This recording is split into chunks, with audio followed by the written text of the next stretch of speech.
Coba deh perhatikan sosial media kalian hari ini. Banyak sekali konten yang mengatakan jangan terlalu baik sama saudara. Keluarga justru sering menjadi sumber masalah. Lebih baik menjauh dari saudara. Dan anehnya, konten ini ditonton oleh jutaan orang. Pertanyaannya, apakah semua itu benar? Atau kita sedang diajarkan untuk pelan-pelan saling membenci? Sebagian besar konten itu berasal dari masalah pribadi, masalah antara anak dan orang tua, kakak dan adik, teman dan teman, atau bahkan keluarga dekat. Masalahnya nyata, lukanya juga nyata, tapi yang keliru adalah kesimpulannya. Karena satu orang menyakiti lalu disimpulkan, keluarga memang begitu, saudara tidak bisa dipercaya, lebih baik sendiri. Padahal itu hanya masalah 1, 2, atau 3 orang aja, bukan masalah semua manusia.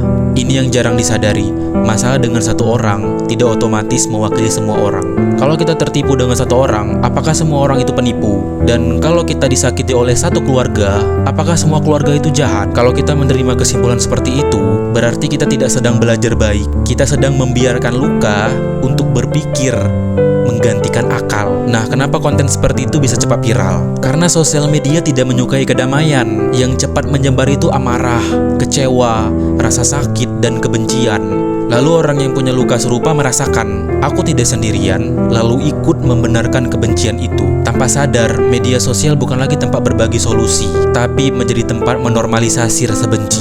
Dampaknya bukan hanya di layar, tapi di kehidupan nyata. Orang jadi takut berbuat baik, mudah curiga, cepat memutuskan hubungan, dan sulit memaafkan. Salah dikit langsung menjauh, sedikit konflik langsung musuhan. Kita pelan-pelan hidup di dunia yang semua orang itu berjaga tapi tidak saling menguatkan. Yang perlu kita pahami itu adalah yang bermasalah itu perilaku orangnya, bukan konsep keluarga atau persaudaraannya. Yang perlu diperbaiki adalah cara berhubungan, bukan selalu memutus hubungan. Tidak semua masalah harus diumbar, tidak semua luka harus dijadikan ajaran hidup, dan tidak semua konflik harus berakhir dengan kebencian. Kalau luka kita sembuhkan, kita jadi lebih baik. Tapi kalau luka kita pelihara, kita akan mengajarkan kebencian ke orang lain.